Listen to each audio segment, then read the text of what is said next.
Hello दोस्तों, कैसे आप सब। आज हम लोग पढ़ेंगे फोकस के बारे में, वक्रता केंद्र के बारे में, वक्रता त्रिज्या के बारे में, मुख्य अक्ष के बारे में, ध्रुव के बारे में। पिछले वीडियो में हम लोग पढ़े थे कि दर्पण किसे कहते हैं, अवतल दर्पण और उत्तल दर्पण के बारे में पढ़े थे। आज उसी के भाग के बारे में पढ़ते हैं कि फोकस क्या होता है, वक्रता केंद्र किसे कहते हैं, ध्रुव किसे कहते हैं, मुख्य अक्ष किसे कहते हैं, सब पढ़ेंगे आज हम सब। ठीक, ये दर्पण है, गोलीय दर्पण है और इसका परावर्तक सतह क्या है, धंसा हुआ है। तो ये अवतल दर्पण है, मतलब कनकेव मिरर है। इसके बारे में पिछले वीडियो में हम बात कर चुके हैं। आज करते हैं इसके आगे बात। देखिए, बताए थे कि ये गोलीय दर्पण जो है ये एक गोला का टुकड़ा होता है। ये क्या होता है, एक गोला का क्या है, एक टुकड़ा है, गोला का ही एक भाग है ये। तो ये जिस गोले का टुकड़ा होता है, जिस गोले का टुकड़ा होता है तो उसका एक केंद्र होगा और उसी केंद्र को हम लोग कहते हैं वक्रता केंद्र। क्या कहते हैं उसको हम लोग, वक्रता केंद्र कहते हैं। इस केंद्र को क्या कहते हैं हम लोग, वक्रता केंद्र, और सूचित करते हैं इसको हम लोग सी से, वक्रता केंद्र। ठीक, अब देखिए, ये जो दर्पण है या अवतल दर्पण जो है, इसका बीच वाला बिंदु, मध्य बिंदु, इसको कहते हैं हम लोग ध्रुव, और इसको इंग्लिश में कहते हैं पोल। और पोल का शुरू में होता है पी, इसलिए हम लोग इसको सी से सूचित करते हैं। ठीक, दर्पण के बीच वाले बिंदु को कहते हैं हम लोग ध्रुव कहते हैं, और हम लोग उसको सूचित करते हैं पी से। और ये हुआ आपका सी, वक्रता त्रिज्या हो गया, वक्रता केंद्र हो गया ये। और इसको और ध्रुव को मिलाने वाली रेखा को हम लोग कहते हैं प्रिंसिपल एक्सिस, मतलब मुख्य अक्ष कहते हैं इसको। क्या कहते हैं इसको हम लोग, मुख्य अक्ष कहते हैं, मुख्य अक्ष कहते हैं। ठीक, अब देखिए, अब यहाँ से ध्रुव से वक्रता केंद्र, यहाँ से यहाँ तक की दूरी को हम लोग कहते हैं वक्रता त्रिज्या। कहते हैं हम लोग वक्रता त्रिज्या कहते हैं, आर कहते हैं उसको। इसका नाम क्या है, वक्रता त्रिज्या।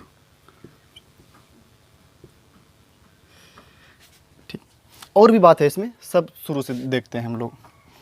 क्या बोलेंगे, पहले वक्रता केंद्र के बारे में। वक्रता केंद्र, इसको बोलते हैं सेंटर ऑफ कर्वेचर बोलते हैं। तो बोलेंगे कि परिभाषा कैसे बोलेंगे कि गोलीय दर्पण, गोलीय दर्पण जिस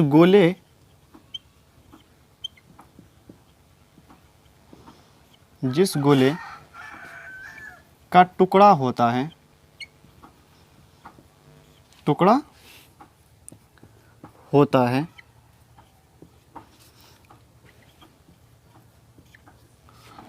जिस गोले का टुकड़ा होता है उसके केंद्र को, उसके केंद्र को वक्रता केंद्र कहते हैं, वक्रता केंद्र कहते हैं, सेंटर ऑफ कर्वेचर कहते हैं। ठीक, ये होगा वक्रता केंद्र। ये जिसका क्या होगा, गोला का, ये टुकड़ा जो है जिस गोला का होगा उसके केंद्र को क्या कहते हैं, वक्रता केंद्र कहते हैं। ठीक, अगला क्या देखेंगे, ध्रुव। ध्रुव को इंग्लिश में कहते हैं हम लोग पोल। तो बोलेंगे दर्पण के मध्य वाले बिंदु को, दर्पण के मिड पॉइंट को, दर्पण के मध्य बिंदु को, मध्य बिंदु को ध्रुव कहते हैं। क्या कहते हैं, ध्रुव कहते हैं।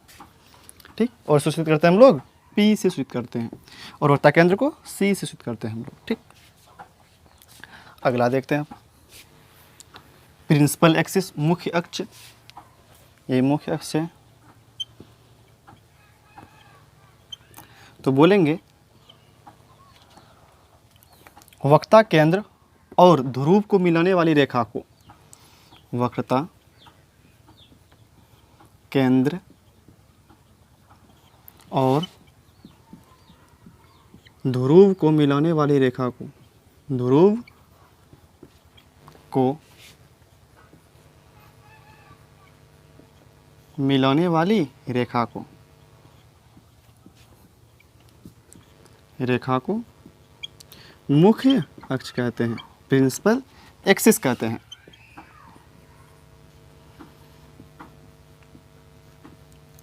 यही है वक्रता केंद्र और ध्रुव को मिलाने के वाली रेखा का कहते हैं हम लोग मुख्य अक्ष। यही है मुख्य अक्ष, प्रिंसिपल एक्सिस। ठीक,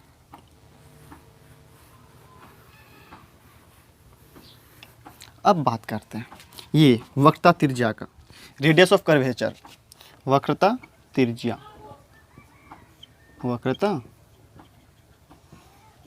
त्रिज्या, रेडियस ऑफ कर्वेचर। देखिए ये वक्रता केंद्र जो है, ये सी जो है, ये सी जो है, यहाँ ले देते हैं सी, और यहाँ ध्रुव जो है, इसके बीच के दूरी को ही, इसके बीच के दूरी को ही हम लोग वक्रता त्रिज्या कहते हैं। तो बोलेंगे वक्रता केंद्र, वक्रता केंद्र और ध्रुव के बीच की दूरी को, ध्रुव के बीच की दूरी को, के बीच की दूरी को वक्रता त्रिज्या कहते हैं, वक्रता त्रिज्या कहते हैं। और इसको हम लोग आर से सूचित करते हैं। ठीक, ये तो यहाँ तक बात हो गया। अब हम लोग पढ़ते हैं आगे फोकस के बारे में।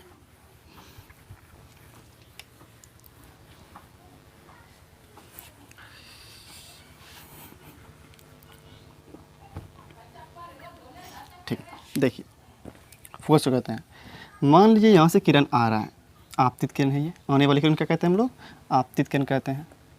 ये किरण आया, ये मुख्य अक्ष के समांतर आ रहा है किरण, किसके आ रहा है, मुख्य अक्ष के पैरेलल ये आ रहा है, ये इधर भी आया, मुख्य अक्ष के समांतर। तो मुख्य अक्ष के समांतर आता है, सामने क्या है, दर्पण है, मिरर है। तो यहाँ से क्या होगा, ये रिफ्लेक्ट होगा, मतलब परावर्तन होगा, और यहाँ से ये गुजरेगा।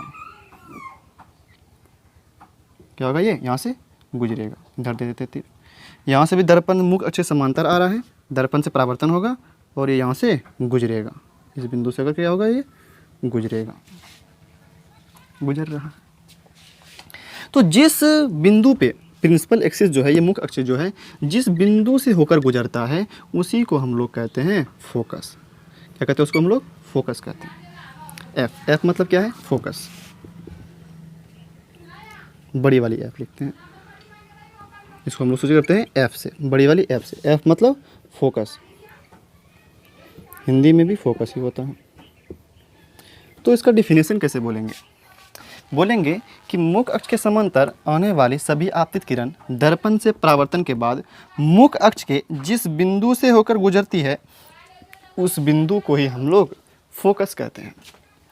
मुख्य अक्ष के समांतर, मुख्य अक्ष के पैरेलल, यहाँ पे ये मुख्य से समांतर है, ये मुख्य क्या क्या है, ये किरण समांतर है। तो मुख्य अक्ष के समांतर आने वाली सभी आपतित किरण दर्पण से परावर्तन के बाद मुख्य अक्ष के जिस बिंदु से होकर गुजरती है उसे क्या कहते हैं हम लोग, फोकस कहते हैं। लिख देते हैं यहाँ पे फोकस, फोकस क्या बोलेंगे, मुख्य अक्ष के समांतर, मुख्य अक्ष के समांतर, मुख्य अक्ष के समांतर आने वाली सभी आपतित किरण, सभी आपतित किरण दर्पण से परावर्तन के बाद, दर्पण से परावर्तन के बाद मुख्य अक्ष के जिस बिंदु से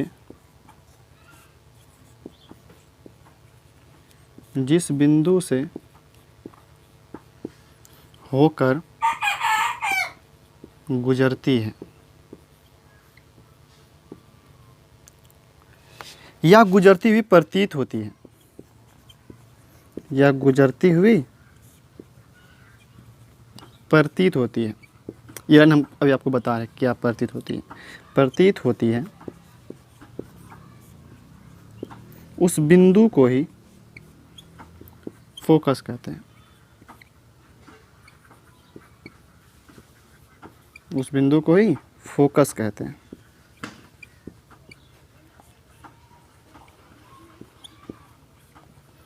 जैसे यहाँ पे तो गुजर रहा है, लेकिन अगर हम बात करें कन्वेक्स मिरर का, उत्तल दर्पण का बात करें, तो वहाँ पे गुजरता हुआ प्रतीत होता है। आपको फिगर बना के हम दिखाते हैं, रुकिए।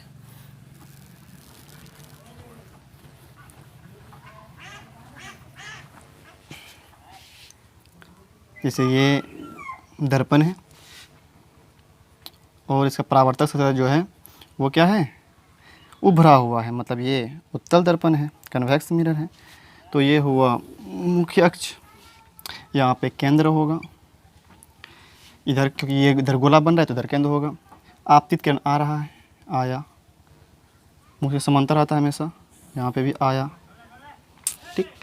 अब दर्पण है, परावर्तन होगा, इधर जाएगा, क्योंकि ये अंदर तो जा नहीं सकता, कि परावर्तन होगा, जो दर्पण है आ गया, इधर हो गया परावर्तन, इसका भी इधर हो जाएगा। तो हमको लगता है कि ये जो किरण है ये यहाँ से आ रहा है और यहाँ से गुजर रहा है, लेकिन हमको लगता है कि ये किरण जो है यहाँ किसी बिंदु यहाँ से आ रहा है। कोई बिंदु यहाँ पे है एक बिंदु, और वो यहीं से आ रहा है, मतलब यहाँ से हमको निकलता हुआ प्रतीत होता है। रुको रुको रुको रुको रुको, रुको। यहाँ पे होगा, अच्छा से बनाते हैं इसको।